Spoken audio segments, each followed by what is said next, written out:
ఓవైసీ మర్చిపోయేలా చేసింది.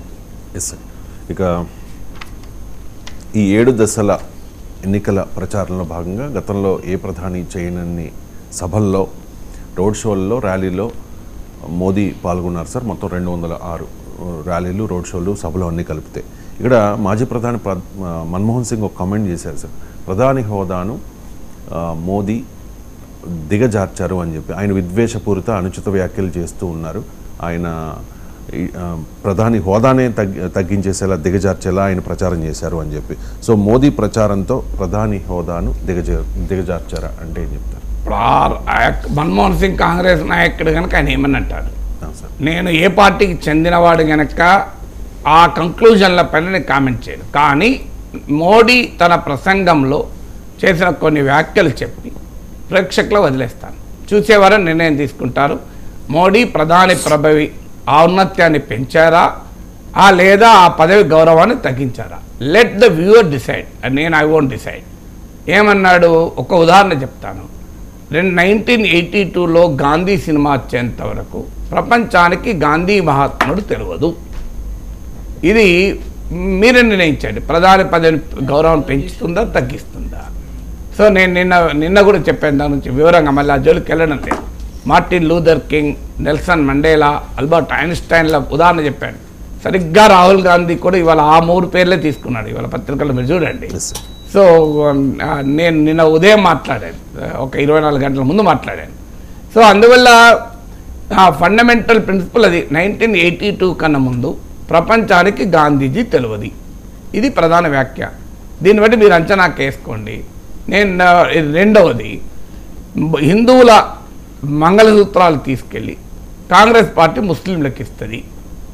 అసలు ఇది ఊహించండి ఒకసారి. అసలు ప్రపంచంలో ఎక్కడైనా జరుగుతుందా? మంగళసూత్రం తీస్తారు అనే ఒక పవిత్ర మంగళసూత్రం గురించి అలా మాట్లాడచ్చా? మంగళసూత్రం చాలా పవిత్రమైంది కదా. ఒకరి మెడ నుంచి మంగళసూత్రం తీయడం అనేది చాలా అపవిత్ర కార్యం. ఎప్పుడు చేస్తారో మనకు తెలుసు. అలాంటి మాటలు అనకూడదు కూడా. హిందూ స్త్రీలపై మంగళసూత్రాలు తీయడం అన్న ఆలోచన రావడమే దుర్మార్గం అంట. నేను అది ఎలా అంటారండి? అన్యాయం కదా. మంగళసూత్రాలు తీయడం ఏంటండి? నాకు అర్థం కాదు. సో ఎలాంటి పరిస్థితుల్లో కూడా మంగళసూత్రాలు తీయరు. సో దాన్ని కాంగ్రెస్ వారిని విమర్శించడానికి మంగళసూత్రాలు తీసుకెళ్ళి ముస్లింలకు ఇస్తారు. మీ ఆస్తులు, మీ ఊర్లో మీకు పొలం ఉంటే, మీకు టౌన్లో అపార్ట్మెంట్ ఉంటే మీ దగ్గర లాక్కొని ఇది ముస్లింలకు ఇస్తారు.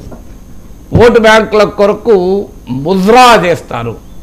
ఏడాది దొరకలే, భరతనాట్యం, కూచిపూడి, మీకు ఏవి దొరకలే. ముజ్రానే దొరికింది మోడీకి. ఎందుకు దొరికింది? మొఘల్ పాలనలో మొఘల్ రాజులు, చక్రవర్తులు, నవాబుల వినోదం కొరకు ఆస్థాన నర్తకి మనులు చేసే నాటకం ముజ్రా. సో దేశంలో అనేక కథాకళి మీకు చాలా ఉన్నాయి కదా, నాట్యం, డ్యాన్స్ ఫామ్స్. కానీ ముజ్రానే మోడీకి గుర్తొచ్చింది అంటే మీరు ఆలోచించండి what kind of politics they represent. So ఇలా ఒక్క ఉదాహరణ కాదు, మళ్ళీ ఇవన్నీ అని నేను హిందూ ముస్లిం రాజకీయం చేయను, నేను హిందూ ముస్లిం రాజకీయం చేస్తే ప్రజా జీవితానికి పనికిరాను. సో హిందూ ముస్లిం అనే మాట తీస్తే రాజకీయాలకే పనికిరారు. మళ్ళీ మోడీయే. సో ఇవన్నీ కదా లాస్ట్ 15-20 డేస్గా దేశంలో జరుగుతున్న క్యాంపెయిన్ మొత్తం దీని చుట్టే కదా. ఎస్సీ, ఎస్టీ, బీసీ రిజర్వేషన్లు తీసుకెళ్ళి ముస్లింలకు ఇస్తారు. ప్రాక్టికల్గా జరుగుతుందో చెప్పండి మీరు. ఎస్సీ, ఎస్టీ, బీసీ రిజర్వేషన్లు మొత్తం కలిపితే దాదాపు 50% ఉంటాయి. ముస్లిం జనాభా 14%. 14% జనాభా తీసుకెళ్ళి 50% రిజర్వేషన్లు ఇవ్వడం ఇస్తారా? ప్రాక్టికల్గా జరుగుతుందా? సో ఇలా ఒక్కటి కాదు కదా, మొత్తం ఈ పీరియడ్లో ఎన్నిసార్లు హిందూ ముస్లిం అని. అవి కూడా మరి ఫ్యాక్చువల్ కాదు. హిందూ ముస్లిం అనడం వేరు. హిందూ ముస్లిం అన్నప్పుడు కాంగ్రెస్ ప్రభుత్వం మీకు ముస్లిం మతోన్మాదులకు తల వంచి ముస్లిం మహిళల హక్కుల్ని కాలరాచేటువంటి చట్టం తెచ్చింది అని చెప్పండి, నేను ఒప్పుకుంటా. ఎందుకంటే కాంగ్రెస్ ప్రభుత్వం తెచ్చింది కూడా సుప్రీంకోర్టు తీర్పును దెబ్బతీస్తానికి. సో అందువల్ల హిందూ ముస్లిం అనే విషయంలో ఫ్యాక్ట్స్ చెప్పు, అప్పటికి ఒక రకంగా అర్థం చేసుకోవచ్చు. కానీ అసలు ఫ్యాక్ట్స్కు అవకాశం లేనిది చెప్పితే మరి ఇక సాధారణ లోకల్ పొలిటికల్ లీడర్ చెప్పినట్టు అర్థమైంది.